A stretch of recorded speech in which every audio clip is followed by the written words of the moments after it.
형제들아, 지혜에는 아이가 되지 말고 악에는 어린아이가 되라. 지혜에는 장성한 사람이 되라.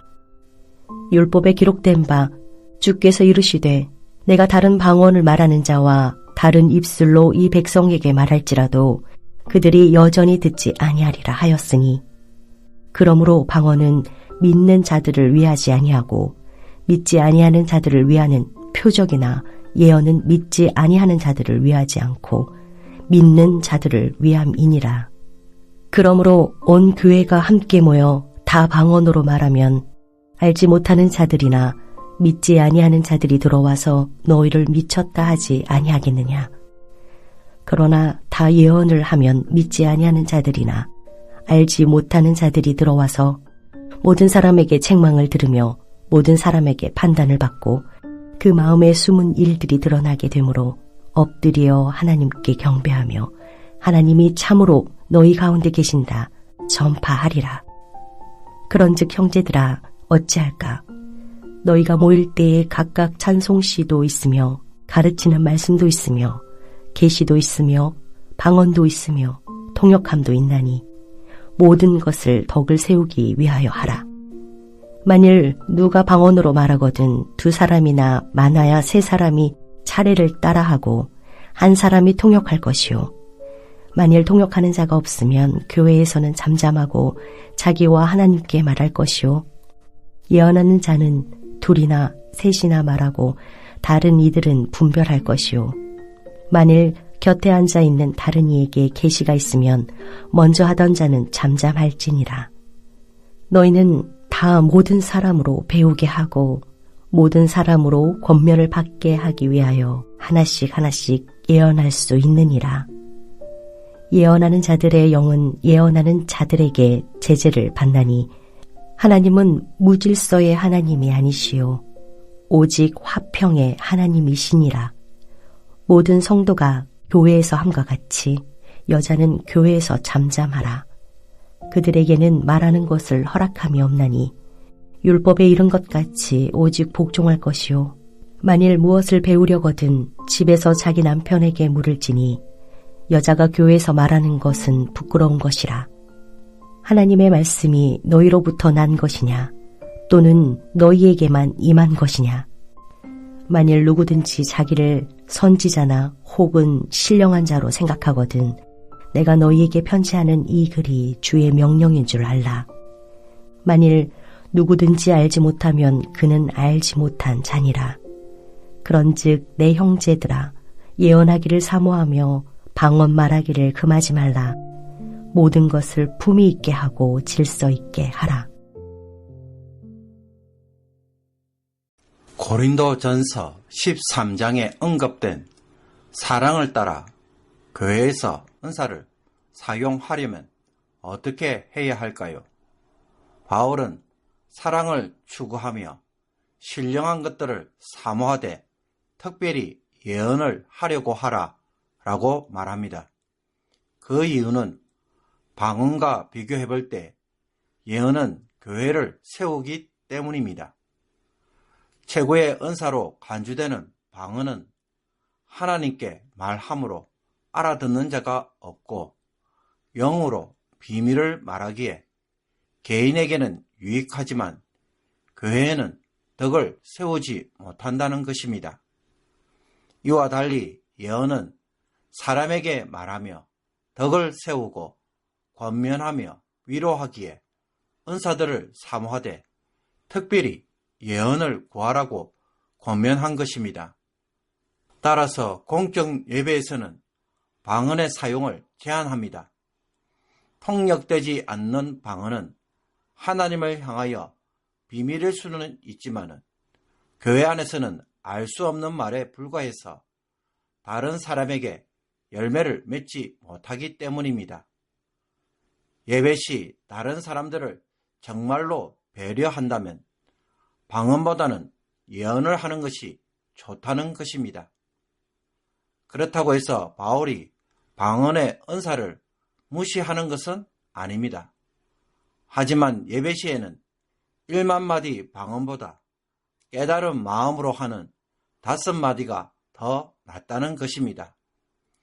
은사의 목적은 다른 이들을 세우는 것에 있기에 이해와 배려를 따라 은사들이 사용되어야 한다는 것입니다. 오늘 본문에서 바울은 형제들아, 지혜에는 아이가 되지 말고 악에는 어린아이가 되라. 지혜에는 장성한 사람이 되라 라는 말로 시작합니다. 여기서 어른, 즉 장성한 자는 성숙한 자입니다. 성숙한 자는 영적 체험을 많이 한 자가 아니라 지혜, 즉 은사의 기능을 잘 분별해서 올바르게 사용하는 자입니다. 이에 바울은 이사야서 28장 11절 12절의 말씀을 인용합니다. 주께서 이르시되 내가 다른 방언을 말하는 자와 다른 입술로 이 백성에게 말할지라도 그들이 여전히 듣지 아니하리라. 이 말씀은 선지자의 명확한 말씀을 듣기를 거부한 이스라엘 백성들에게 하나님은 알아듣지 못하는 이방인의 언어, 즉 아수르 군대를 보내어서 심판하신다는 것입니다. 이런 의미에서 통역이 없는 방언은 심판의 표적으로 기능할 수가 있습니다. 방언이 심판의 표적이 된다면 이것은 믿지 아니하는 자들을 위한 표적이 됩니다. 불순종한 이스라엘 백성들처럼 그들의 불신앙에 대한 경고의 의미를 담고 있기 때문입니다.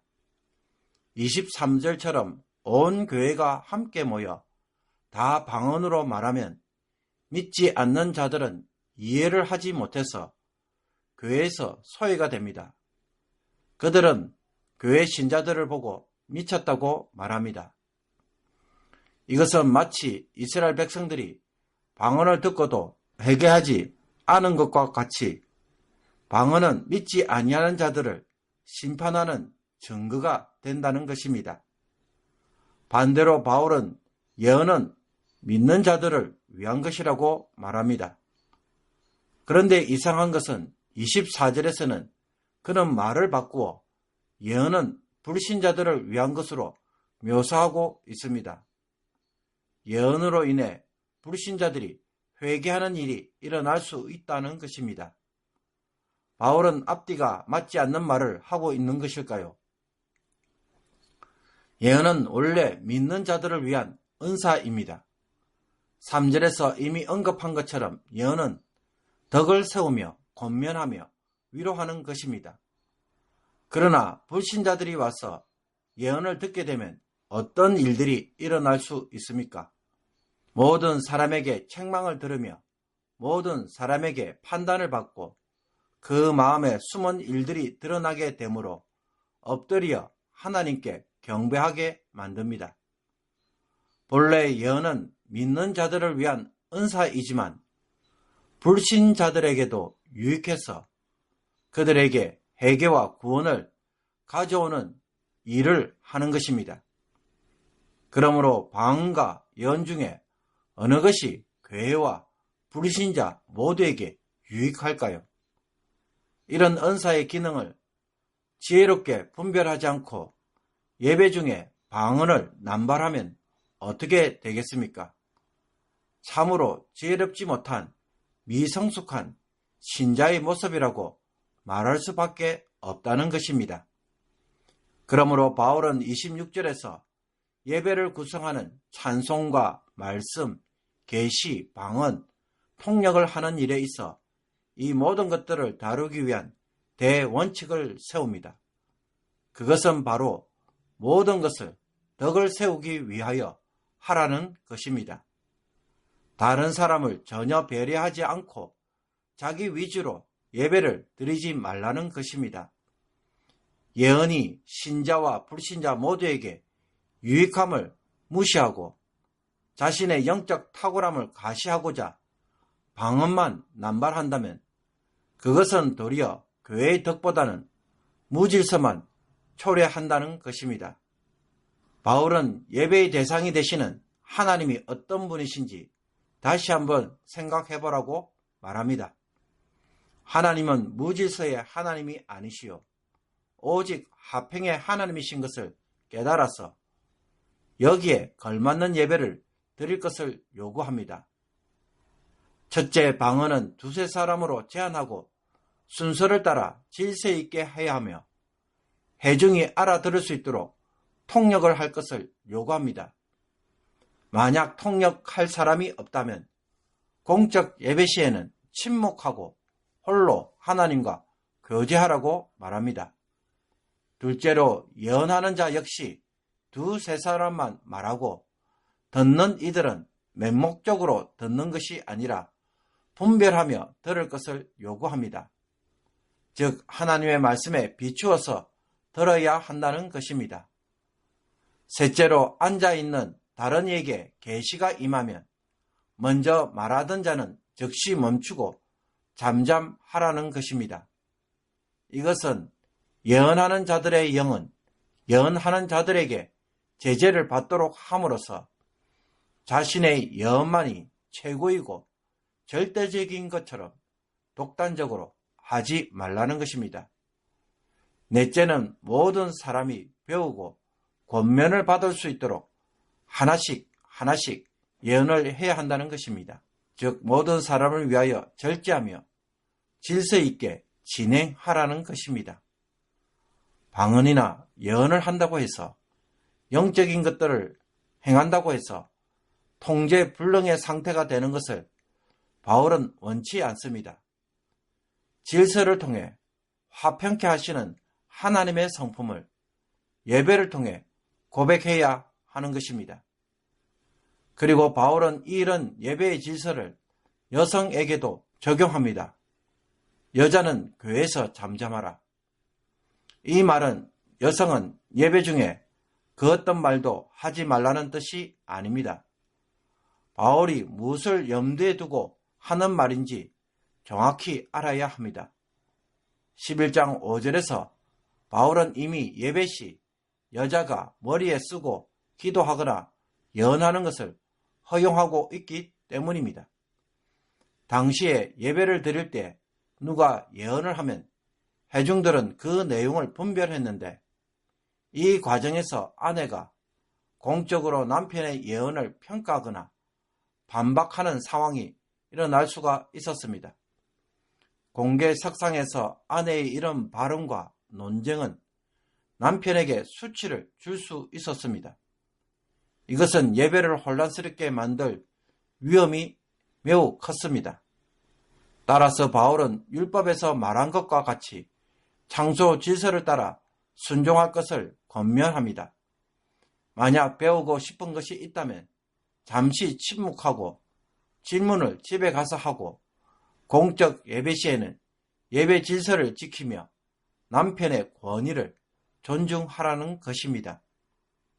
여성들은 교회 덕을 위해 자신이 먼저 하나님의 말씀을 존중하고 따를 필요가 있는 것입니다. 끝으로 바울은 고린도 교회의 무질서를 바로잡기 위해 사도의 권위를 행사합니다. 고린도 교회 안에는 자신을 선지자나 신령한 자로 여겨서 자신들의 영적 체험과 은사를 최고의 가치로 여기고 사도의 가르침보다는 자신이 말하는 것을 더 높게 여기는 자들이 있었습니다. 이에 바울은 사도가 가르치는 것은 주의 명령으로 받아들이고 순종할 것을 요구합니다. 바울은 경고합니다. 만일 누구든지 알지 못하면 그는 알지 못한 자니라. 즉 지금까지 바울이 한 말, 하나님의 말씀과 사도의 권위로 말한 것을 제대로 깨닫지 못하는 사람이라면 그는 알지 못하는 자, 무식한 자, 즉 제대로 된 교회의 선지자나 영적 지도자로 인정할 수 없다는 것입니다.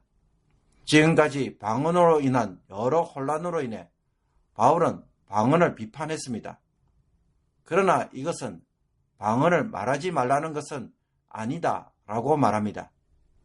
어떤 은사이든지 간에 성령의 은사를 주신 목적을 소멸하지 말고 사용하라고 말합니다. 지금까지 바울이 은사에 대해서 말하고 싶었던 것은 교회의 덕을 위해 하나님이 은사를 주셨으니 은사들의 기능을 잘 분별해서 지혜롭고 질서 있게 사용할 것을 말해왔기 때문입니다. 방언을 말하지 말라고 이야기한 것이 아닌 것입니다.